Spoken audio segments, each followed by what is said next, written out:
press the bell icon on the YouTube app and never miss another update. Hello, ಹಿಂದಿನ ಕ್ಲಾಸಲ್ಲಿ ನಾವು ಅಭ್ಯಾಸ 2.4ರಲ್ಲಿ ಒಂದು ಲೆಕ್ಕ ಮಾಡಿದ್ವಿ. ನೆಕ್ಸ್ಟ್ ಎರಡನೇ ಲೆಕ್ಕ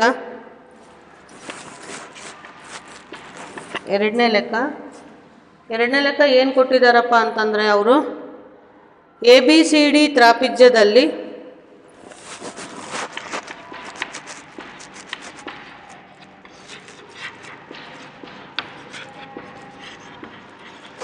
ABCD ತ್ರಾಪಿಜ್ಯದಲ್ಲಿ AB ಸಮಾಂತರ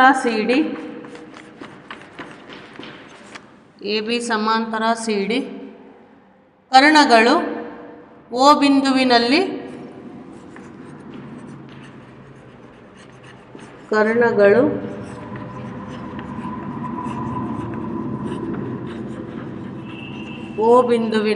ಛೇದಿಸುತ್ತವೆ.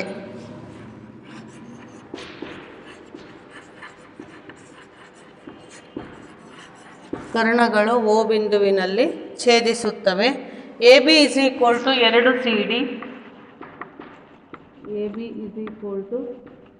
CD. ಆದರೆ AOB ಮತ್ತು COD ತ್ರಿಭುಜಗಳ ವಿಸ್ತೀರ್ಣಗಳ ಅನುಪಾತ ಬರೆಯಿರಿ. ಆದರೆ AOB ಮತ್ತು COD ತ್ರಿಭುಜಗಳ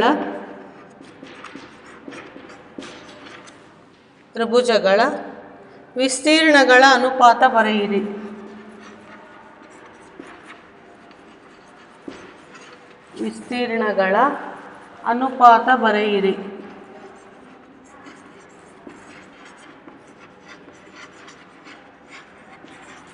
ಇಲ್ಲಿ ಅವರು ಚಿತ್ರ ಕೊಟ್ಟಿಲ್ಲ, ನಾವೇ ಏನು ಮಾಡಬೇಕು, ಇಲ್ಲಿ ಚಿತ್ರವನ್ನು ಹಾಕಬೇಕಾಗತ್ತೆ. ಯಾವ ಚಿತ್ರ ಹಾಕಬೇಕಿಲ್ಲಿ? ABCD ತ್ರಾಪಿಜ್ಯದ ಚಿತ್ರವನ್ನು ಹಾಕಬೇಕಾಗತ್ತೆ. ABCD ತ್ರಾಪಿಜ್ಯದ ಚಿತ್ರವನ್ನು ಹಾಕಿದಾಗ ಎರಡು ಕರ್ಣಗಳನ್ನು ಬರಿಬೇಕು. ಇದು ABCD ತ್ರಾಪಿಜ್ಯ. ಕರ್ಣಗಳು ಎಲ್ಲಿ ಸಂಧಿಸುತ್ತವೆ? O ಬಿಂದುವಿನಲ್ಲಿ ಸಂಧಿಸುತ್ತವೆ. ಕರ್ಣಗಳು O ಬಿಂದುವಿನಲ್ಲಿ ಸಂಧಿಸಿದಾಗ ತ್ರಿಭುಜಗಳ AOB, COD ಈ ಎರಡೂ ತ್ರಿಭುಜಗಳದ್ದು ಏನು ಬರಿಬೇಕು? ನಾನು ಅನುಪಾತವನ್ನು ಬರಿಬೇಕಾಗುತ್ತೆ. ಅನುಪಾತವನ್ನು ಬರಿಬೇಕಾದ್ರೆ ಇಲ್ಲಿ ವಿಸ್ತೀರ್ಣಗಳು ಸಮ ಅಂತ ಕೊಟ್ಟಿಲ್ಲ ಅವರು. ಎರಡೂ ತ್ರಿಭುಜಗಳ ವಿಸ್ತೀರ್ಣಗಳು ಸಮನಾಗಿದೆ ಅಂತ ಕೊಟ್ಟಿಲ್ಲ.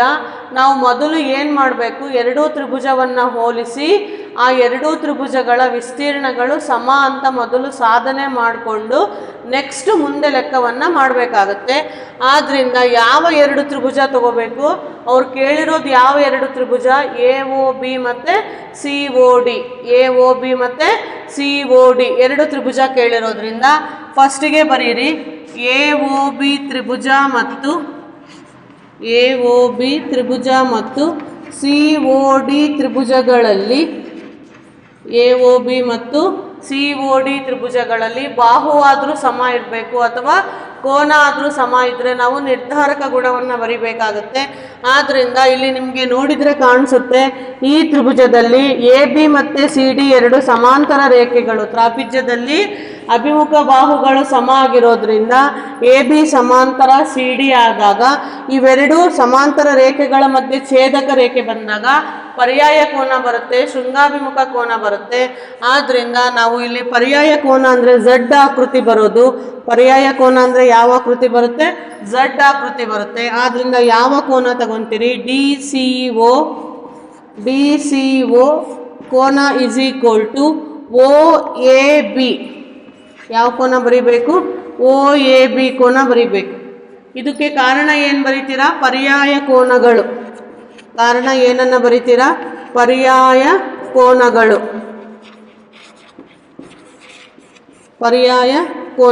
ಅದೇ ರೀತಿ ಇನ್ನೊಂದು Z ಚಿತ್ರ ಬರುತ್ತೆ, CDO. 2 ಮಾರ್ಕ್ ಹಾಕಿದ್ದೀನಿ. CDO = ಹಿಂಗೆ ಬಂದಾಗ ಇಲ್ಲಿ 2 ಮಾರ್ಕ್ ಬಂದರೆ OBA. ಇದಕ್ಕೂ ಏನನ್ನ ಬರಿತೀರಿ ನೀವು? ಪರ್ಯಾಯ ಕೋನಗಳು. ಕಾರಣ ಏನು ಬರಿಬೇಕು? ಪರ್ಯಾಯ ಕೋನಗಳು. ನೆಕ್ಸ್ಟು ಇದು ಓ ಅನ್ನೋದು ಶೃಂಗಾಭಿಮುಖ ಕೋನ. ಓ ಅಂತಕ್ಕಂಥದ್ದು ಎಂಥ ಕೋನ? ಶೃಂಗಾಭಿಮುಖ ಕೋನ. ಅದಕ್ಕೆ ಡಿ ಒ ಸಿ ಕೋನ is equal to A O B ಕೋನ. ಎ ಒ ಬಿ ಕೋನ ಎಂಥ ಕೋನ ಇದು? ಶೃಂಗಾಭಿಮುಖ ಕೋನಗಳು. ಎಂಥ ಕೋನ? ಶೃಂಗಾಭಿಮುಖ ಕೋನಗಳು. ಇಲ್ಲಿ 3 ಗುಣಗಳನ್ನು ಬರೆದಿದ್ದೀವಿ. 3 ಗುಣಗಳು ಕೋನನೇ ಆಗಿರೋದ್ರಿಂದ ಇದಕ್ಕೆ ಎಂತಹ ನಿರ್ಧಾರಕ ಗುಣ ಅಂತ ಕರೀತಾರೆ? ಕೋನ ಕೋನ ಕೋನ ನಿರ್ಧಾರಕ ಗುಣ. ಅಂದರೆ ಎ 3 ಕೋನ ಆಗಿರೋದ್ರಿಂದ ಕೋನ ಕೋನ ನಿರ್ಧಾರಕ ಗುಣ. ಕೋನ ಕೋನ ನಿರ್ಧಾರಕ ಗುಣದಿಂದ ಎರಡೂ ತ್ರಿಭುಜಗಳ ವಿಸ್ತೀರ್ಣಗಳು ಏನಾಗುತ್ತೆ? ಸಮ ಆಗುತ್ತೆ. ದೇರ್ಫೋರ್ ಎ ಒ ಬಿ ತ್ರಿಭುಜ ಸರ್ವಸಮ ಸಿ ಒ ಡಿ ತ್ರಿಭುಜ. ಎ ಒ ಬಿ ತ್ರಿಭುಜ ಮತ್ತು ಸಿ ಒ ಡಿ ತ್ರಿಭುಜ. ನಾವು ಅನುಪಾತ ಹಾಕಿದರೆ ವಿಸ್ತೀರ್ಣ ಎ ಒ ಬಿ ಅನುಪಾತ ಹಾಕಬೇಕಾದ್ರೆ ಮೊದಲು ತ್ರಿಭುಜಗಳು ಏನಾಗಿರ್ಬೇಕು? ನಮಗೆ ಸಮ ಆಗಿರಬೇಕು. ಅವರಾಗೆ ಕೊಟ್ಟಿದ್ರೆ ಡೈರೆಕ್ಟಾಗಿ ಅನುಪಾತ ಹಾಕ್ತೀವಿ. ಅವರು ಕೊಟ್ಟಿಲ್ಲ ಅಂದರೆ ನೀವು ಮೊದಲು ಏನು ಮಾಡಬೇಕು? ಸಮ ಅಂತ ಸಾಧನೆ ಮಾಡಿಕೊಂಡು ಆಮೇಲೆ ಏನು ಹಾಕಬೇಕು? ನೀವು ಪ್ರಮೇಯದ ಪ್ರಕಾರ ಅನುಪಾತವನ್ನು ಹಾಕಬೇಕು. ದೇರ್ಫೋರ್ ವಿಸ್ತೀರ್ಣ ಎ ಒ ಬಿ ಬೈ ವಿಸ್ತೀರ್ಣ C O D is equal to, ನೀವು ಯಾವ ಬಾಹು ಆದರೂ ತಗೋಬೋದು, ಅನುರೂಪ ಬಾಹು ಯಾವ್ದು ಬೇಕಾದರೂ ತಗೋಬೋದು. ಆದ್ದರಿಂದ ನಾವಿಲ್ಲಿ ಯಾವ್ದು ತಗೊಂಡಿದ್ದೀವಿ? ಎ ಬಿ ಮತ್ತು ಸಿ ಡಿ ಅನುರೂಪ ಬಾಹುಗಳ ವಿಸ್ತೀರ್ಣಗಳು. A B square is by C D square. A B ಅಂದರೆ ಅವ್ರು ಏನು ಕೊಟ್ಟಿದ್ದಾರೆ? 2CD ಅಂತ ಕೊಟ್ಟಿದ್ದಾರೆ. ಎ ಬಿ ಅಂದರೆ ಏನು ಕೊಟ್ಟಿದ್ದಾರೆ ಅವರು? 2CD ಅಂತ ಕೊಟ್ಟಿದ್ದಾರೆ. Therefore 2CD square divided by C D square. ಎರಡೆರಡಲೇ ಎಷ್ಟು? 4 C D square by C D square ಅಂದರೆ ಸಿ ಡಿ ಸ್ಕ್ವೇರ್ ಕ್ಯಾನ್ಸಲ್ ಆಗಿ 4/1 ಬರುತ್ತೆ. ಆದ್ದರಿಂದ ಅನುಪಾತಕ್ಕೆ ಬರೆದ್ರೆ ಎಷ್ಟು ಬರಿತೀವಿ ನಾವು? 4:1. ಅನುಪಾತದಲ್ಲಿ ಬರೆದ್ರೆ ಎಷ್ಟು ಬರ್ಕೊತೀವಿ? 4:1. ಎರಡೂ ತ್ರಿಭುಜಗಳು ಸಮರೂಪ ಆಗಿರೋದ್ರಿಂದ ಅನುಪಾತವನ್ನು ಹಾಕಿದರೆ A B square by C D square.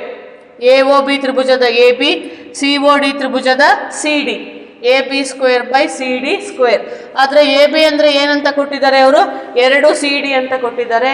ಆದ್ದರಿಂದ ಎ ಬಿ ಜಾಗದಲ್ಲಿ ಎಷ್ಟು ಹಾಕ್ಕೊತೀರಾ? 2CD ಹಾಕ್ಕೊತೀರಾ. 2CD square by C D square. ಎರಡೆರಡಲೇ 4 C D square by C D square ಅಂದರೆ 4/1 ಅಂದರೆ ಎಷ್ಟು ಬರುತ್ತೆ? 4:1 ಅಂತ ಬರುತ್ತೆ. ಆದ್ದರಿಂದ ಬಾಹುಗಳ ಅನುಪಾತ ಎಷ್ಟು ಬರುತ್ತೆ ಅಲ್ಲಿ? 4:1 ಅಥವಾ 4/1 ಅಂತ ಹೇಳ್ತೀವಿ. ನೆಕ್ಸ್ಟು 3ನೇ ಲೆಕ್ಕಕ್ಕೆ ಬಂದರೆ, 3ನೇ ಲೆಕ್ಕದಲ್ಲಿ ಚಿತ್ರವನ್ನು ಕೊಟ್ಟಿದ್ದಾರೆ. 3ನೇ ಲೆಕ್ಕದಲ್ಲಿ ಅವ್ರು ಏನು ಕೊಟ್ಟಿದ್ದಾರೆ? ನಮಗೆ ಚಿತ್ರವನ್ನು ಕೊಟ್ಟಿದ್ದಾರೆ. ಆದ್ದರಿಂದ ಚಿತ್ರದ ಪ್ರಕಾರ ಏನು ಮಾಡಬೇಕು? ನಾವು ಲೆಕ್ಕವನ್ನು ಮಾಡಬೇಕಾಗುತ್ತೆ. ಫಸ್ಟು ಲೆಕ್ಕ ಬರ್ಕೊಳ್ಳೋಣ.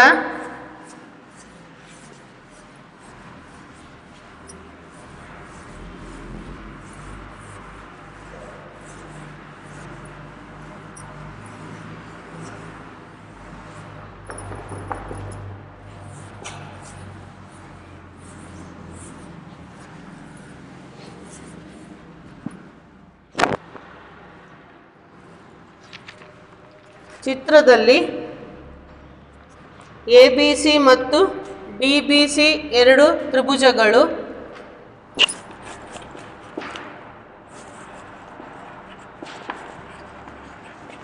ಚಿತ್ರದಲ್ಲಿ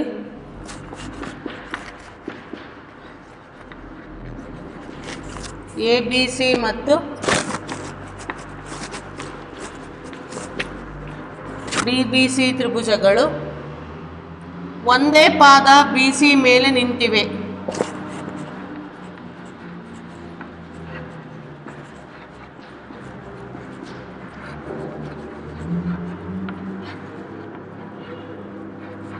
ಒಂದೇ ಪಾದ ಬಿ ಸಿ ಮೇಲೆ ನಿಂತಿವೆ. ಎ ಡಿ ಮತ್ತು ಬಿ ಸಿ ಛೇದಿಸುವ ಬಿಂದು ಓ.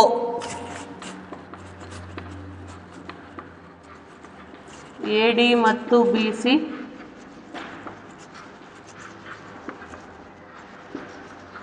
ಛೇದಿಸುವ ಬಿಂದು ಓ. ಆದರೆ ವಿಸ್ತೀರ್ಣ ಎ ಬಿ ಸಿ ಬೈ ವಿಸ್ತೀರ್ಣ ಡಿ ಬಿ ಸಿ ವಿಸ್ತೀರ್ಣ ಎ ಬಿ ಸಿ ಬೈ ವಿಸ್ತೀರ್ಣ D B C is equal to A O by D O is equal to A O by D O ಎಂದು ತೋರಿಸಿ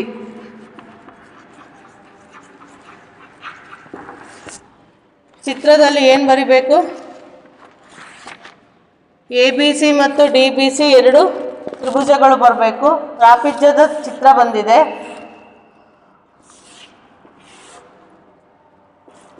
A C B D ಇದು ಓ.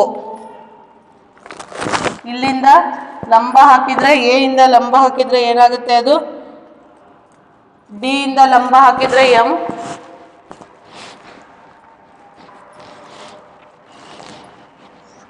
A ಇಂದ ಲಂಬ ಹಾಕಿದರೆ M, ಇದು ಏನಾಗುತ್ತೆ? ಇದು ಎಂ, ಇದು ಪಿ, ಇದು ಎಂ ಮತ್ತು ಇದು ಪಿ. ಈಗ ಇದು ರಚನೆ ಮಾಡ್ಕೊಂಡಿದ್ದೀವಿ ನಾವು.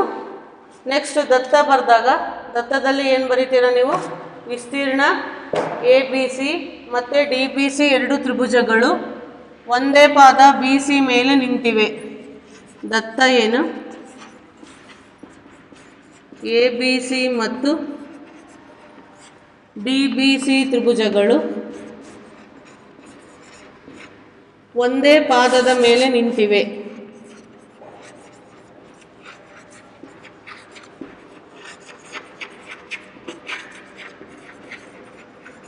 ಒಂದೇ ಪಾದದ ಮೇಲೆ ನಿಂತಿವೆ. ಸಾಧನೆಯ ಏನು? ವಿಸ್ತೀರ್ಣ ಎ ಬಿ ಸಿ ಬೈ ವಿಸ್ತೀರ್ಣ ಡಿ ಬಿ ಸಿ. ವಿಸ್ತೀರ್ಣ ಎ ಬಿ ಸಿ ಬೈ ವಿಸ್ತೀರ್ಣ D B C is equal to A O by D O. Is equal to A O by D O. ರಚನೆ ಏನು ಮಾಡ್ತೀರಾ ನೀವು? ಎ ಪಿ ಲಂಬ B C, A P ಲಂಬ B C, D M ಲಂಬ B C, D M ಲಂಬ B C ಎಳೆಯಿರಿ, D M ಲಂಬ ಬಿ ಸಿ ಎಳೆಯಿರಿ. ನೆಕ್ಸ್ಟು ಸಾಧನೆ ಒಳಗೆ ಯಾವ ತ್ರಿಭುಜ ತಗೋಬೇಕು? ಸಾಧನೆ ಒಳಗೆ ನೀವು ಎ ಬಿ ಸಿ ತ್ರಿಭುಜದ ವಿಸ್ತೀರ್ಣ ಮತ್ತು ಡಿ ಇ ಎಫ್ ತ್ರಿಭುಜದ ವಿಸ್ತೀರ್ಣ, ಎ ಬಿ ಸಿ ತ್ರಿಭುಜದ ವಿಸ್ತೀರ್ಣ ಮತ್ತು ಇನ್ನೊಂದು ವಿಸ್ತೀರ್ಣ ಯಾವುದು? ಎ ಬಿ ಸಿ ಮತ್ತು C B D. A B C ಮತ್ತು ಸಿ ಬಿ ಡಿ ತ್ರಿಭುಜದ ವಿಸ್ತೀರ್ಣ, ಎ ಬಿ ಸಿ ಮತ್ತು ಸಿ ಬಿ ಡಿ ತ್ರಿಭುಜದ ವಿಸ್ತೀರ್ಣ. ದೇರ್ಫೋರ್ ವಿಸ್ತೀರ್ಣ ಎ ಬಿ ಸಿ ಬೈ ವಿಸ್ತೀರ್ಣ D E F is equal to ಏನಂತ ಬರೀತೀರಾ? ಪ್ರಮೇಯದ ಪ್ರಕಾರ ಅರ್ಧ into B C into A P divided by ಅರ್ಧ into B C into D M, B C into D M. ಇದು ಕ್ಯಾನ್ಸಲ್ ಆಗಿಬಿಟ್ಟು ಏನು ಉಳಿಯುತ್ತೆ? A P by D M. Cancel ಆಗಿ ಏನು ಉಳಿಯುತ್ತೆ ನನಗೆ? A P by D M. Therefore next A P O ತ್ರಿಭುಜ, ಎ ಪಿ ಒ ತ್ರಿಭುಜ ಮತ್ತು ಡಿ ಎಮ್ ಒ ತ್ರಿಭುಜದಲ್ಲಿ ಹೋಲಿಕೆ ಮಾಡಿದಾಗ ಇದು ಪರ್ಪೆಂಡಿಕ್ಯುಲರ್ ಲಂಬ ಆಗಿರೋದ್ರಿಂದ ಪಿ ಕೋನ ಎಷ್ಟಿರುತ್ತೆ? 90 ಡಿಗ್ರಿ ಇರುತ್ತೆ. ದೇರ್ಫೋರ್ ಎ ಪಿ ಒ ಕೋನ is equal to D M O ಕೋನ ಇಸ್ ಈಕ್ವಲ್ ಟು ಎಷ್ಟು ಡಿಗ್ರಿ ಬರೀಬೇಕು? 90 ಡಿಗ್ರಿ ಬರೀಬೇಕು. ನೆಕ್ಸ್ಟು ಇನ್ನೊಂದು ಯಾವುದು? A O P. ಇದು ಎಂಥ ಕೋನ? ಶೃಂಗಾಭಿಮುಖ ಕೋನ. ಎ ಒ ಪಿ ಕೋನ is equal to A O P ಕೋನ is equal to D O M ಕೋನ, ಡಿ ಒ ಎಮ್ ಕೋನ ಇಸ್ ಈಕ್ವಲ್ ಟು ಎಂಥ ಕೋನಗಳು? ಶೃಂಗಾಭಿಮುಖ ಕೋನಗಳು, ಶೃಂಗಾಭಿಮುಖ ಕೋನಗಳು. ಎರಡು ಕೋನ ಆಗಿರೋದ್ರಿಂದ ಎಂಥದ್ದು ಇದು ನಿರ್ಧಾರಕ ಗುಣ?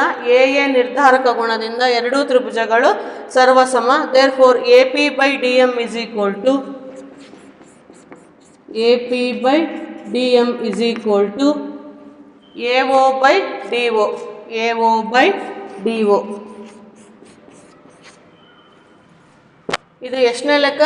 3ನೇ ಲೆಕ್ಕ. ನೆಕ್ಸ್ಟು ಈಸಿಯಾಗಿರೋ ಲೆಕ್ಕ ಮಾಡೋಣ. ಮೊದಲು ಇಲ್ಲಿ ಕೆಳಗಡೆಗೆ ಬಂದುಬಿಟ್ರೆ 8ನೇ ಲೆಕ್ಕ ಇದೆ, 9ನೇ ಲೆಕ್ಕ ಇದೆ. ಅದಕ್ಕೆ ಏನಂತ ಕೇಳಿದರೆ ಸರಿಯಾದ ಉತ್ತರವನ್ನು ಆರಿಸಿ ಬರೆಯಿರಿ. ಅದಕ್ಕೆ ಏನು ಕಂಡುಹಿಡಬೇಕು ನಾವು? ಸರಿಯಾದ ಉತ್ತರವನ್ನು ಆರಿಸಿ ಬರಿಬೇಕು. 4 ಆಪ್ಷನ್ ಕೊಟ್ಟಿರ್ತಾರೆ, ನೀವು ಸರಿಯಾಗಿರೋದು ಯಾವುದು ಅಂತ ನೋಡಿ ಅದಕ್ಕೆ ಏನು ಮಾಡಬೇಕು? ರೈಟ್ ಮಾರ್ಕನ್ನು ಹಾಕಬೇಕು.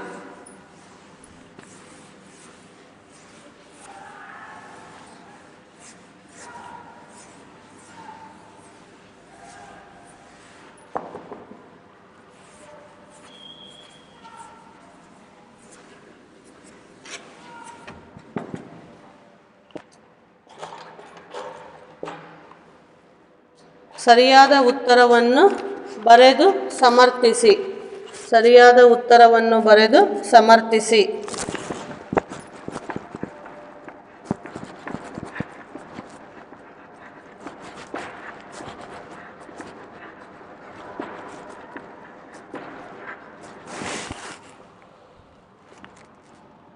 ಸರಿಯಾದ ಉತ್ತರವನ್ನು ಬರೆದು ಸಮರ್ಥಿಸಿ. ಮೊದಲನೇದು ABC ಮತ್ತು BDE 2.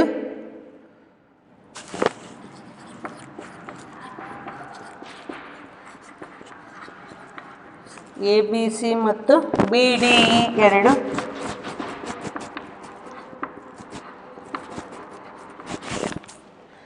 ಸಮಬಾಹು ತ್ರಿಭುಜಗಳು.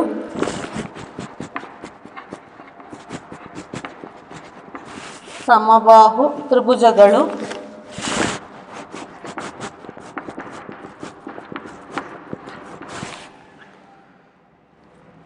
BCಯ ಮಧ್ಯಬಿಂದು O.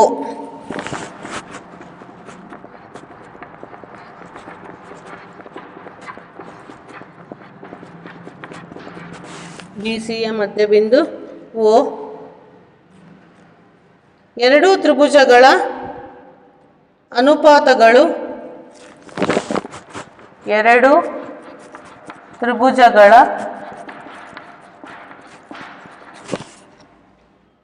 ABC ಮತ್ತು BDE. ABC ಮತ್ತು BDE ವಿಸ್ತೀರ್ಣಗಳ ಅನುಪಾತ. ವಿಸ್ತೀರ್ಣಗಳ ಅನುಪಾತ. ಆಪ್ಷನ್ ಕೊಟ್ಟಿದ್ದಾರೆ 2:1, B 1:2, C 4:1, D 1:4. ಇಲ್ಲಿ ಸಮರೂಪ ತ್ರಿಭುಜ ಅಂತ ಕೊಟ್ಟಾಗ ನೀವೇನು ಮಾಡ್ಕೋಬೇಕು? ಎರಡೂ ತ್ರಿಭುಜಗಳು ಏನಾಗಿರಬೇಕು? ಸಮರೂಪ ಆಗಿರಬೇಕು. ಎರಡೂ ತ್ರಿಭುಜಗಳು ಏನಾಗಿರಬೇಕು? ಸಮರೂಪ ಆಗಿರಬೇಕು. ಆದ್ದರಿಂದ ನೀವು ತ್ರಿಭುಜವನ್ನು ರಫ್ ಚಿತ್ರ ಬರ್ಕೊಂಡ್ರೆ ಒಂದು ABC, ಇದು ABC ಸಮಬಾಹು ತ್ರಿಭುಜ ಅಂದರೆ 60 ಡಿಗ್ರಿ ಇರುತ್ತೆ. ನೆಕ್ಸ್ಟು ಇದರೊಳಗೆ ಇನ್ನೊಂದು ತ್ರಿಭುಜ ಬರಬೇಕು. ಅದಕ್ಕೆ ನಾವೇನಂತ ಕರಿಬೇಕು? DE ಅಂತ ಕರಿಬೇಕು. D ಮತ್ತು E. ಇದು ಎಷ್ಟು ಡಿಗ್ರಿ ಇರುತ್ತೆ? 60 ಡಿಗ್ರಿ ಇರುತ್ತೆ. ಇದು ಎಷ್ಟು ಡಿಗ್ರಿ ಇರುತ್ತೆ? 60 ಡಿಗ್ರಿ ಇರುತ್ತೆ. ಆದ್ದರಿಂದ ನಾವು ಪ್ರಮೇಯದ ಪ್ರಕಾರ ಹಾಕಿದಾಗ ವಿಸ್ತೀರ್ಣ ABC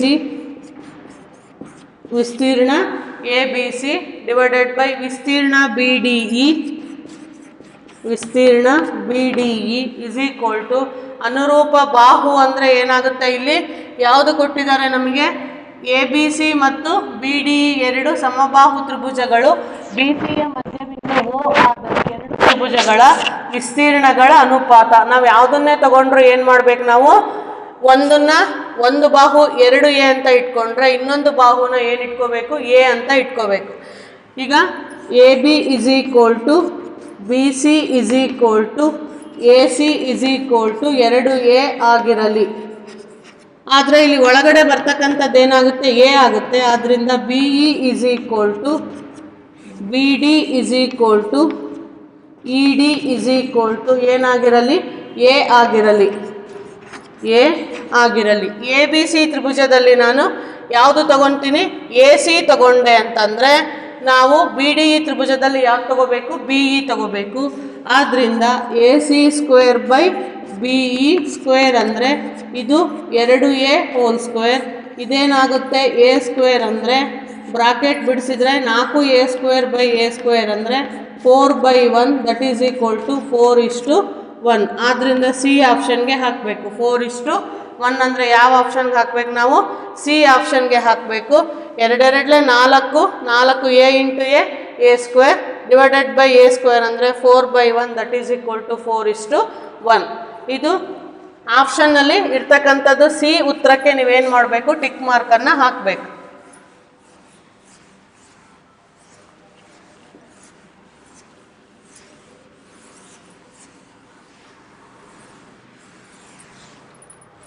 ನೆಕ್ಸ್ಟ್ ಸೈಡ್ಸ್ 9ನೇದು. ಸೈಡ್ಸ್ ಆಫ್ 9ನೇದು ಎರಡು ಸಮರೂಪ ತ್ರಿಭುಜಗಳ ಬಾಹುಗಳ ಅನುಪಾತ. ಎರಡು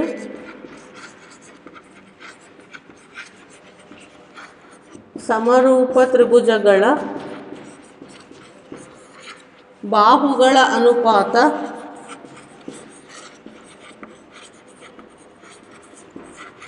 ಬಾಹುಗಳ ಅನುಪಾತ 4:9 ಆದರೆ 4:9 ಆದರೆ ವಿಸ್ತೀರ್ಣಗಳ ಅನುಪಾತ A option 2:3, B option 4:9, C option 81:16, D option 16:81. 16:81. ಇಲ್ಲಿ ಚಿತ್ರದ ಅವಶ್ಯಕತೆ ಇಲ್ಲ, ಯಾಕೆಂದರೆ ಡೈರೆಕ್ಟಾಗಿ ನಾವು ಪ್ರಮೇಯನ ಹಾಕ್ಕೊಂಡು ಏನು ಮಾಡ್ಬೋದು? ಇದು ಲೆಕ್ಕವನ್ನು ಮಾಡ್ಬೋದು. ಎರಡು ಸಮರೂಪ ತ್ರಿಭುಜಗಳ ಬಾಹುಗಳ ಅನುಪಾತ. ನೀವು ಯಾವುದಾದ್ರೂ ತ್ರಿಭುಜ ತಗೋಬೋದು, ಇಂಥದ್ದೇ ತಗೊಳ್ರಿ ಅಂತ ಅವ್ರು ಹೇಳಿಲ್ಲ. ನೀವು ಯಾವ ತ್ರಿಭುಜನಾದರೂ ತಗೊಳ್ರಿ. ABC ತಗೊಂಡ್ರೆ DEF ತಗೊಳ್ರಿ, ಅಥವಾ ABC ತಗೊಂಡ್ರೆ PQR ತಗೊಳ್ರಿ, ನಿಮ್ಮ ಇಷ್ಟ. ನೀವು ಯಾವ ತ್ರಿಭುಜವನ್ನು ಬೇಕಾದರೂ ತಗೋಬೋದು. ಅದನ್ನು ತಗೊಂಡು ನಾವು ಏನು ಮಾಡಬೇಕು? ಪ್ರಮೇಯದ ಪ್ರಕಾರ ಅನುಪಾತವನ್ನು ಹಾಕಿದಾಗ ಇಲ್ಲಿ ಬಾಹುಗಳ ಕೊಟ್ಟರೆ ವಿಸ್ತೀರ್ಣ ಬರಿಬೋದು, ವಿಸ್ತೀರ್ಣ ಕೊಟ್ಟರೆ ಬಾಹು ಬರಿಬೋದು, ಅಥವಾ ಎರಡನ್ನೂ ಕೇಳಿ ಒಂದು ಬಾಹು ಕೊಟ್ಟರೆ ಇನ್ನೊಂದು ಬಾಹುವನ್ನು ಕಂಡುಹಿಡಿಬೋದು. ಯಾವುದರ ಅನ್ವಯ? ಪ್ರಮೇಯ 2.6ರ ಪ್ರಕಾರ ಈ ಥರ ನಾವು ಲೆಕ್ಕವನ್ನು ಮಾಡ್ಬೋದು. ಆದ್ದರಿಂದ ಪ್ರಮೇಯ 2.6ರಿಂದ ಪ್ರಮೇಯ 2.6ರಿಂದ ಬಾಹುಗಳ ಅನುಪಾತ ಕೊಟ್ಟಿದ್ದಾರೆ ಅವರು. ಆದ್ದರಿಂದ ವಿಸ್ತೀರ್ಣ ABC ಡಿವೈಡೆಡ್ ಬೈ ವಿಸ್ತೀರ್ಣ DEF ಇಸ್ ಈಕ್ವಲ್ ಟು, ಬಾಹುಗಳ ಅನುಪಾತ ಎಷ್ಟು ಕೊಟ್ಟಿದ್ದಾರೆ? 4/9. ಆದರೆ ಬಾಹುಗಳದ್ದು ಏನಾಗಿ ಬರ್ಕೋಬೇಕು? ನಾನು ವರ್ಗ ಆಗಿ ಬರ್ಕೋಬೇಕು. ಬಾಹುಗಳನ್ನು ಏನಾಗಿ ಬರ್ಕೋಬೇಕು? ವರ್ಗ ಆಗಿ ಬರ್ಕೋಬೇಕು. ಪ್ರಮೇಯದ ಪ್ರಕಾರ ಎರಡೂ ತ್ರಿಭುಜಗಳ ವಿಸ್ತೀರ್ಣಗಳು ಸಮನಾಗಿದ್ದರೆ, ಅನುಪಾತ ಸಮನಾಗಿದ್ದರೆ ಅವುಗಳ ಬಾಹುಗಳ ವರ್ಗಗಳ ಅನುಪಾತ ಏನಾಗಿರುತ್ತೆ? ಸಮ ಆಗಿರುತ್ತೆ. ಆದ್ದರಿಂದ ಬಾಹುಗಳದ್ದು ಏನು ಬರಿಬೇಕಾಗುತ್ತೆ? ಇಲ್ಲಿ ವರ್ಗ ಬರಿಬೇಕಾಗುತ್ತೆ. ವರ್ಗವನ್ನು ಬರೆಯೋದು ಅಂದರೆ ಏನು ಮಾಡಬೇಕು? ಹೋಲ್ ಸ್ಕ್ವೇರ್ ಹಾಕಬೇಕು. ಹೋಲ್ ಸ್ಕ್ವೇರ್ ಹಾಕಿದಾಗ 4 4 16, 9 × 9 ಅಂದರೆ ಎಷ್ಟು? 81.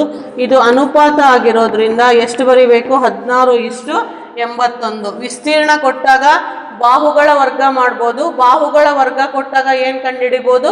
ವಿಸ್ತೀರ್ಣವನ್ನು ಕಂಡುಹಿಡಿಬೋದು. ಯಾವುದ್ರ ಪ್ರಕಾರ? ಪ್ರಮೇಯದ ಪ್ರಕಾರ. ಆದ್ದರಿಂದ 16:81 ಅಂದರೆ ನಮಗೆ ಅದು ಆಪ್ಷನ್ ಎಲ್ಲಿದೆ? ಡಿ ಒಳಗಿದೆ. ಆದ್ದರಿಂದ ನಮ್ಮ ಉತ್ತರ ಏನಾಗಿರುತ್ತೆ? ಡಿ ಆಗಿರುತ್ತೆ. ನಮ್ಮ ಉತ್ತರ ಏನಾಗಿರುತ್ತೆ? ಡಿ ಆಗಿರುತ್ತೆ. ಎಷ್ಟನೇ ಲೆಕ್ಕ ಮಾಡಿದೆ? ಸಿಂಪಲ್ ಆಗಿತ್ತು ಅಂತ 8 ಮತ್ತು 9ನೇ ಲೆಕ್ಕವನ್ನು ಮಾಡಿದೆ. ನೆಕ್ಸ್ಟ್ ಲೆಕ್ಕಗಳನ್ನು ನೆಕ್ಸ್ಟ್ ಕ್ಲಾಸಲ್ಲಿ ಮಾಡೋಣ. Thank you.